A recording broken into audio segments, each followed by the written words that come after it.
আসসালামু আলাইকুম। এখন দেখবেন সংবাদ শিরোনাম। পঞ্চগড়ের নির্বাচনী সমাবেশে কর্মসংস্থান বৃদ্ধির প্রতিশ্রুতি জামায়াত আমিরের, ভোট ডাকাতি রুখে দেওয়ার আহ্বান। সন্ধ্যায় ভাষণ থেকে তারেক রহমানের জনসভা। দিনে প্রার্থীদের জমজমাট প্রচারণা, উন্নয়নের প্রতিশ্রুতির পাশাপাশি সংস্কারের পক্ষে চাইছেন ভোট। ভোট ডাকাতির চেষ্টা করলে সম্মিলিতভাবে রুখে দিতে হবে। পঞ্চগড়ে জামায়াতের সমাবেশে আহ্বান জানালেন দলটির আমির ডাক্তার শফিকুর রহমান। নির্বাচনী প্রচারণার দ্বিতীয় দিনে পঞ্চগড় চিনিকল মাঠের জনসভায় রাখা ভাষণে তিনি এসব কথা বলেন। বিজয় নিশ্চিত না হওয়া পর্যন্ত মাঠ ছাড়া যাবে না, এমনটাও জানান জামায়াতের আমির। তার দাবি, জামায়াতের কাছে কোনো কার্ড নেই, দেশের মানুষই জামায়াতের কার্ড। বলেন, জনগণের ভালোবাসা নিয়েই দেশকে এগিয়ে নিতে চান। এ সময় তিনি বলেন, দেশের মানুষের কর্মসংস্থানের ব্যবস্থা করে নারী ও পুরুষ সবার হাতকে শক্তিশালী করা হবে। আমৃত্যু দেশের মানুষের পাশে থাকার প্রতিশ্রুতি দেন জামায়াত আমির।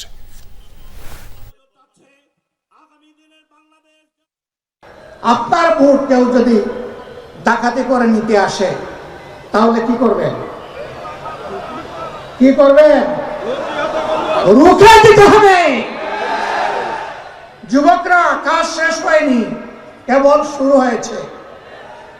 এই দেশ থেকে বৈষম্য, অবিচার, দুর্নীতি, চাঁদাবাজি, দখলদারি, স্বৈরতন্ত্র বিদায় নিয়ে ন্যায় এবং ইনসাফ ভিত্তিক আধিপত্যবাদ মুক্ত, দুর্নীতি মুক্ত, দুঃশাসন মুক্ত মানবিক বাংলাদেশ সৃষ্টি না হওয়া পর্যন্ত আমাদের লড়াই অব্যাহত থাকবে। পঞ্চগড়ে সমাবেশ শেষ করে দিনাজপুরের পথে রয়েছেন জামায়াতের আমির ডাক্তার শফিকুর রহমান। এদিকে ঢাকার 17 আসনে বিএনপির নির্বাচনী জনসভার সময়সূচিতে পরিবর্তন আনা হয়েছে। পূর্ব নির্ধারিত দুপুরের পরিবর্তে সন্ধ্যা 6টায় হবে সমাবেশ। বিএনপি চেয়ারম্যান তারেক রহমানের সমর্থনে আয়োজিত এ জনসভা ভাষানটেকের বিআরবি মাঠে অনুষ্ঠিত হচ্ছে। রাজধানীতে ত্রয়োদশ জাতীয় সংসদ নির্বাচনের প্রচারণা শুরু করেছে বিএনপি মনোনীত প্রার্থীরা। সকাল থেকেই বিভিন্ন পাড়া মহল্লায় শুরু হয় প্রচারণা। মিরপুর 12তে প্রচারণা করেন ঢাকা 16 আসনের বিএনপির প্রার্থী আমিনুল ইসলাম। এ সময় তিনি বলেন, তার এলাকায় অনেক নিম্ন আয়ের মানুষ রয়েছেন, তাদের উন্নয়নে কাজ করবেন তিনি। বলেন, বিনামূল্যে শিক্ষা সামগ্রী পৌঁছে দেওয়া হবে। এছাড়া রাজধানীর পশ্চিম জুরাইনে গণসংযোগ করেন বিএনপির প্রার্থী তানভীর আহমেদ রবিন। রাজধানীর বংশালে করেছেন ঢাকা 6 আসনে বিএনপি মনোনীত প্রার্থী ইশরাক হোসেন। আমরা এখনো প্রতিটি মুহূর্তে দু একটি রাজনৈতিক দলের যে উদ্দেশ্য, যে নির্বাচনকে কিভাবে বানচাল করা যায়, কিভাবে দেশি বিদেশি ষড়যন্ত্রের মাধ্যমে দেশি বিদেশি যারা প্রভুত্ব স্বীকার করেছে তারা এখনো ষড়যন্ত্র করে যাচ্ছে। জনগণ আমাদের সাথে রয়েছে, জনগণ যেই সিদ্ধান্ত নিবে আমরা সেই জনগণের সিদ্ধান্তের সাথেই থাকবো ইনশাল্লাহ। আবারও ভোট ডাকাতির বা ভোট চুরির বা ভোট জালিয়াতির পরিকল্পনা কেউ বা কারা করার চেষ্টা করে, তাহলে জনগণকে সাথে নিয়ে সেটা কিভাবে রুখে দিতে হয়, সেটা 2024 সালের 5ই আগস্ট যেরকম প্রমাণিত হয়েছে, আবারও আমরা প্রয়োজন হলে জনগণকে সাথে নিয়ে এই অপচেষ্টা রুখে দেবো ইনশাল্লাহ। দ্বিতীয় দিনের মতো চলছে ত্রয়োদশ জাতীয় সংসদ নির্বাচনের প্রার্থীদের প্রচারণা। সকাল থেকেই বিভিন্ন স্থানে গণসংযোগে নেমে পড়েন প্রার্থীরা। কর্মী সমর্থকদের নিয়ে যান ভোটারদের দ্বারে দ্বারে, লিফলেট বিতরণ করে মার্কার পক্ষে ভোট চেয়েছেন প্রার্থীরা। সেই সাথে উন্নয়নের নানা পরিকল্পনা তুলে ধরে তা বাস্তবায়নের প্রতিশ্রুতিও দেন তারা। দলীয় প্রার্থীদের পাশাপাশি মাঠে সরব উপস্থিতি রয়েছে স্বতন্ত্র প্রার্থীদেরও। বাড়ি বাড়ি গিয়ে ভোটারদের কাছে ভোট চাইছেন তারা।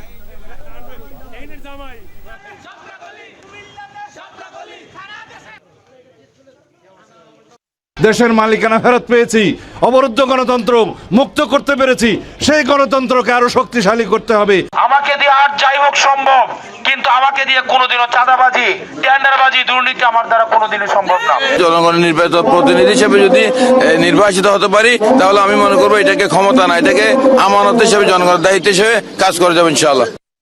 এটা নিয়ে এখনো প্রার্থীরা সন্তুষ্ট, বিশেষ করে বিএনপির প্রার্থী যারা রয়েছে তারা পরিস্থিতি ভালো রয়েছে বলে সবাই মনে করেছেন এবং যারা ভোটাররা রয়েছে তারাও বলছে এখনও পর্যন্ত যে পরিবেশ আছে সেটি অনেকটাই ভালো। তবে জামাতে ইসলাম সহ অন্য দলগুলো বলেছে এখনও তারা লেভেল প্লেয়িং ফিল্ড পাচ্ছে না, নানান ধরনের সমস্যার মধ্য দিয়ে যারা যাচ্ছে যেগুলো প্রশাসনকে কার্যকরী উদ্যোগ নিতে হবে। আমরা রয়েছি খুলনা 2 আসনের বিএনপি মনোনীত প্রার্থী নজরুল ইসলাম মঞ্জু, যিনি বিএনপির কেন্দ্রীয় সাংগঠনিক সম্পাদক ছিলেন, একই সঙ্গে খুলনা মহানগর বিএনপির সভাপতিও ছিলেন।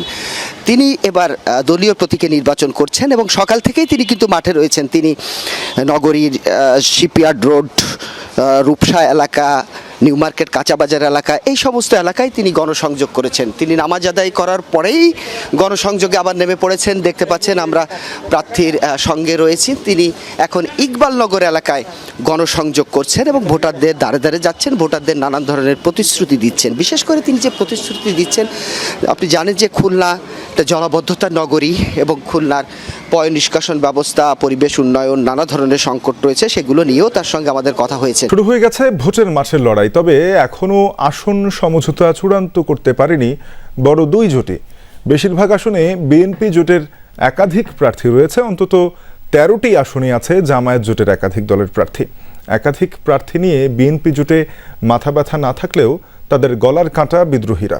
জামায়াত জোট বলছে সমঝোতা হবে শিগগির। পাবনার 2টি আসন বাদ দিয়ে ত্রয়োদশ জাতীয় সংসদ নির্বাচনের 298টি আসনে প্রতীক বরাদ্দ দেয়া হয় বুধবার। কমিশনের তথ্যমতে এসব আসনে ভোটের জন্য লড়বেন 1981 জন প্রার্থী, যার মধ্যে 91টি রাজনৈতিক দলের 1732 জন, বাকি 249 জন স্বতন্ত্র প্রার্থী। 51টি রাজনৈতিক দলের 29টি বিএনপির যুগপৎ আন্দোলনের শরিক। আসন সমঝোতা করে নির্বাচনের ঘোষণা দিয়েছিল এই জোট। সেই হিসাবে শরিকদের 17টি আসন ছেড়ে দেয় বিএনপি, যার মধ্যে বিএনপিতে যোগ দিয়ে ধানের শীষ প্রতীক নিয়ে মাঠে নেমেছেন 5 জন। তবে 298টি আসনে এই জোটের প্রার্থী প্রায় 450। বেশিরভাগ আসনে ভোটের মাঠে আছেন জোটের একাধিক প্রার্থী।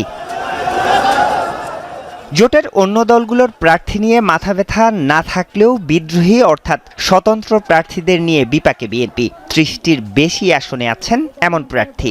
শরিকদের ছেড়ে দেয়া 4টি আসনেও আছে বিএনপির স্বতন্ত্ররা। এ নিয়ে ক্ষুব্ধ জোট শরিকরা।